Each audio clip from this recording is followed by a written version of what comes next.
Hey fam, so today we're going to do something different, something that we've never done on the channel before. We're going to dehydrate something because I've been wanting to do it for some time now. We have some strawberries here. We're going to go ahead and dehydrate these strawberries for the upcoming video. Instead of using the fresh strawberries like this, I feel like the recipe will do better with the dehydrated ones. So I'm excited to try it. Our toaster oven has a dehydrator setting, so we're gonna go ahead and test it out for the first time. It comes with these 3 racks here, and I've already lined 2 with some parchment paper. I don't know if I'm going to need the 3rd one just yet, so we're just gonna keep this one on standby. And you know the pans are new because they still nice and shiny right out the box, so we have to break them in. So all we're going to do is slice these strawberries up.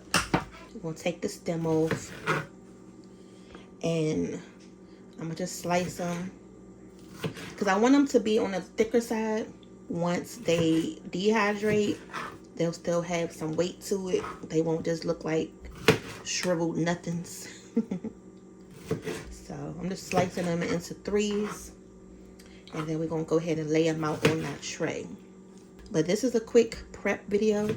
The more time is going to be spent dehydrating these, and I'm laying them on the parchment paper, so as they dehydrate and it's time to, you know, take them out at the end, they won't be stuck to the wire rack, and it will help for easy cleanup. Spread them out, make sure it has some air.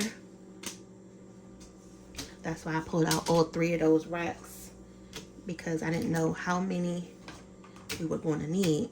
So this is about 6 strawberries right here.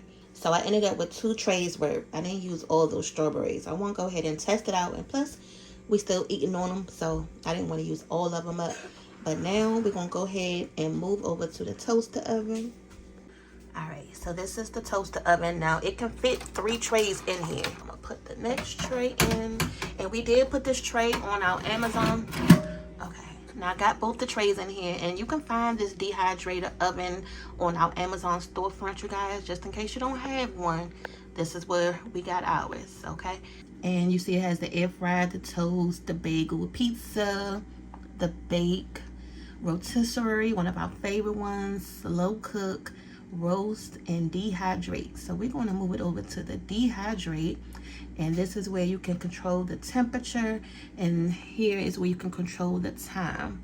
Now I'm gonna do it. Let's see how okay, so the highest that it will go, let me look at the manual, because I really don't know what temperature I should put this on because it's still going. Hold on, y'all. I'll be back.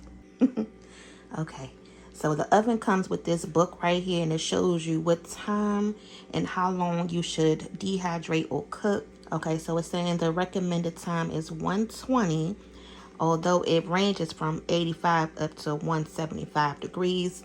And we're going to put it on there for about 6 hours. So I'm glad I did keep this because I almost threw it away. But if you decide to buy one of these off of Amazon, where we have it in our storefront, you'll have this guide right here too. Okay, so the good thing is now I see once you actually put it on dehydrate, it already has it in the place. So you just have to press the start button. It automatically defaulted to the 120 in 6 hours. So we're gonna let this ride and cook. So we're gonna come back in about 6 hours to check them, y'all. You guys, so this is what happens when you step away from something for 2 seconds. Move. They've been in them. It's like all of these little pieces are gone. They're not even done yet. They've been cooking for 6 hours on dehydrate, but they're still squishy. So they have to be totally dry. I'm gonna put them back in there for about another 3 hours, and then we're gonna go from there. So 6 hours so far on 120, and I'm gonna put them back in there for about another 3 hours, and then I'm gonna check them.